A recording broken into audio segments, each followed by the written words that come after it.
Bienvenue dans ce podcast dans lequel on va parler des coachings, de comment améliorer notre technique de coaching, des conseils, outils, toutes des choses que j'ai appris dans ces 6 ans d'entrepreneuriat et en étant coach. Ici, je vais te parler aussi un peu des arrière-scènes de mon entreprise, de mon business et de ma formation pour devenir coach. Donc, si tu cherches à apprendre encore mieux à être coach et donner encore plus de résultats à tes clients, tu es au bon endroit. Hello, bienvenue dans ce podcast et dans cet épisode. Aujourd'hui, je vais parler de comment mettre à profit nos défauts dans notre business et dans notre entreprise de coaching. Vous savez, il y a cette idée un peu inconsciente, mais un peu commune à tout le monde, qui dit qu'en tant que coach, on doit déjà avoir tout compris de la vie, on doit être des produits finis, on doit avoir déjà dépassé le problème sur lequel on aide nos clients. Bref, on doit avoir un A+, en tant qu'étudiante de la vie, on doit être parfait. Et il n'y a rien de plus faux. Encore aujourd'hui, je me trouve à vivre des choses qui sont les mêmes choses sur lesquelles j'aide mes clients, parce que tout simplement, malgré le fait que intellectuellement je sais et avec ma sagesse intérieure je sais plein de choses, même si on sait jamais rien, n'est-ce pas? Et je peux voir tellement de choses. Parfois, je ne les verrai pas. Parce que parfois, mon mental en tant qu'être humain m'empêchera de voir. Je fais un exemple. Parfois, je peux coacher mes clients sur l'anxiété relationnelle, le talk de couple, leur expliquer comment notre cerveau peut prendre le dessus quand on a des doutes sur notre relation, ou quand il y a des moments difficiles dans notre relation qui nous font douter de notre partenaire. Et encore aujourd'hui, je peux avoir des pensées qui prennent le dessus et qui peuvent venir créer de l'anxiété dans mon couple. Et pourquoi? Tout simplement parce que moi aussi, en tant qu'être humain, je suis en train de guérir et continuer à guérir là où la vie me propose de guérir. Et à chaque fois, je vois plus, et à chaque fois, ça devient de plus en plus beau de vivre mes émotions sans peur, sans résistance, sans rejet. Et ça, c'est la chose plus extraordinaire de toutes. La façon dont aujourd'hui je vis les émotions et j'y plonge et je reste avec sans peur de la douleur, sans peur, de l'anxiété, de la tristesse. Je vis. Et puisque je suis dans cette amplitude et je vis autant, la vie me propose aussi toute l'autre gamme d'expériences qui est pour notre cerveau plus facile à vivre, mais qui en réalité est autant vivante que la douleur. La joie et la douleur sont vivantes aussi. Bref, je vais dans d'autres directions, mais c'est juste pour dire, au contraire de ce que vous êtes en train de croire peut-être consciemment ou inconsciemment, que vous devez avoir terminé quelque chose pour pouvoir coacher les autres sur ces choses-là. Vous devez avoir atteint un certain niveau pour coacher les autres. Il n'y a rien de plus faux. Je suis persuadée qu'au-delà du mot coach et client, on est des âmes qui coachent des âmes, ou plutôt des âmes qui accompagnent des âmes, qui rencontrent des âmes. Et on se guide entre nous. À chaque fois que je fais un coaching en personne, je le fais moi-même. Parce que il n'y a pas cette différence entre toi et moi. Il n'existe pas en moi. Il peut paraître qu'il y a un moi avec son histoire, avec sa réalité, avec ses émotions, avec ses pensées. Mais ce n'est vrai qu'à travers le mental, quand on regarde à travers le mental, parce que, encore une fois, notre tête veut s'attacher à cette idée d'identité. Et même notre identité n'existe pas en tant que telle, parce qu'elle est en constant changement. Une fois, ça peut être une partie de ma psyché qui a pris le dessus et qui du coup me fait réagir. Et ça devient mon identité en cet instant-là. Et une autre fois, c'est une autre partie de ma psyché qui a pris le dessus et qui me fait réagir d'autre façon. Et ça serait une autre identité. Parce qu'elle n'existe pas en moi. Donc quand on guide les autres, on est toujours des âmes qui aident d'autres âmes. Et en aidant cette autre âme en face de moi, je m'aide à moi-même. Parce qu'on est la même essence, la même chose, parce qu'il n'y a pas de séparation. Donc, pour que cela soit fait, je n'ai pas besoin de cacher mes défauts. Et encore une fois, quand je dis défaut, c'est encore un mot, un concept, une idée qu'on met sur une chose qui est complètement neutre. Et qu'à travers le mental et à travers les concepts de la société, à travers les idées que nous, on peut avoir et les conditionnements qu'on a, on va définir comme défaut. Mais c'est juste une forme, un truc, une chose neutre. Et quand, du coup, je permets à toutes ces choses-là, des moi, en moi, encore une fois, à niveau de mon identité, à niveau de mon expérience, à niveau de ce que je traverse aujourd'hui, de s'exprimer pour que je puisse, à travers ces choses-là, aider les autres. Il y a de la magie qui opère.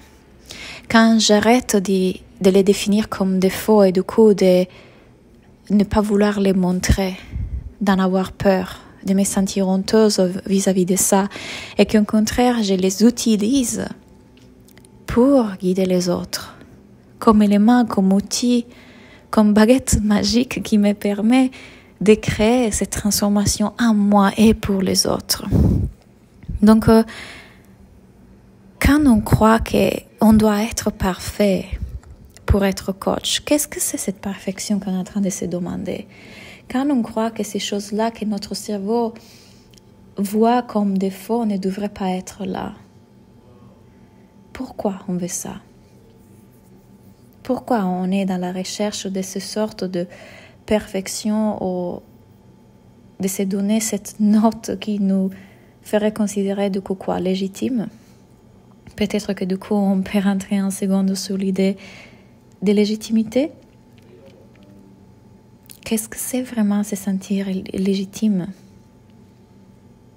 Qu'est-ce que c'est la légitimité? C'est encore un autre concept. C'est un concept idée par notre société qui dit quand tu auras ça, alors tu seras légitime et prête pour guider les autres. Selon qui? Parce que de façon extraordinaire, cette légitimité change selon chacun d'entre nous. Certains te diront que tu as besoin d'une certification, d'autres te diront que tu as besoin d'avoir vécu XXX. Ça change constamment.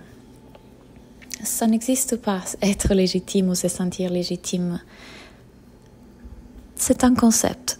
Vous aurez des pensées qui vont vous faire sentir insécure vis-à-vis de ce que vous faites en tant que coach, qui vous font sentir inférieur, qui vont vous comparer aux autres, qui vont vous faire sentir pas assez. Et sont des portails, ces choses-là, sont des portails de guérison. Et du coup, quand moi, en tant que coach, je rentre dans ce portail de guérison, je suis en train de donner la possibilité aux personnes qui vont venir vers moi de guérir avec moi et en soi à travers ce truc-là, à travers ces sensations de ne pas me sentir assez. Mais je n'ai pas besoin d'y mettre en définition comme ne pas me sentir légitime. Ça, c'est pas nécessaire. C'est juste des pensées. Et quand je dis c'est juste des pensées, je ne suis pas en train de dire c'est juste des pensées, donc je dois juste les éviter. Non, ça serait être dans le déni. Oui, c'est à la fois juste des pensées créées par cet ordinateur incroyable qui est mon cerveau, ce logiciel qui est un programme qui se répète depuis petite, depuis mon enfance. Et qu'aujourd'hui se répète dans cette situation qui est le devenir coach. Mais ça n'a rien à voir avec le fait que je suis en train de devenir coach. Ça a à voir avec cette fois-là, quand petite, je ne me suis pas sentie assez, pas aimée, pas reconnue par mes parents. Alors oui, les gens croient que ça tient à la situation qu'on a face de nous aujourd'hui. Donc on parle de légitimité. Mais ça n'a rien à voir avec ça. C'est une émotion qui n'est même pas la mienne. C'est une énergie collective. C'est une émotion que Sylvie ressent, Claudia ressent, Julie ressent, Marie ressent. Parce que ce n'est pas la mienne, parce qu'il n'existe pas en moi. On est tous en train de guérir quelque chose de collectif, de douleur collective. On est ici pour transmuter ça et pour se rapprocher un peu plus à chaque fois de l'amour. C'est cet amour universel qui on est vraiment. Donc quand je pense que c'est à propos de moi, de mes défauts, de ma légitimité, je suis très confuse. Je suis dans le mental, je suis identifiée à mon ordinateur. Ça n'a rien à voir avec moi. C'est tout simplement l'activité psychologique très normale de mon cerveau qui veut me protéger des ressentis ou douleurs, être rejeté par les gens et faire face à ces sentiments de me sentir pas assez que j'essaie d'éviter depuis petite. Alors qu'est-ce qu'on fait avec ça? On plonge dedans.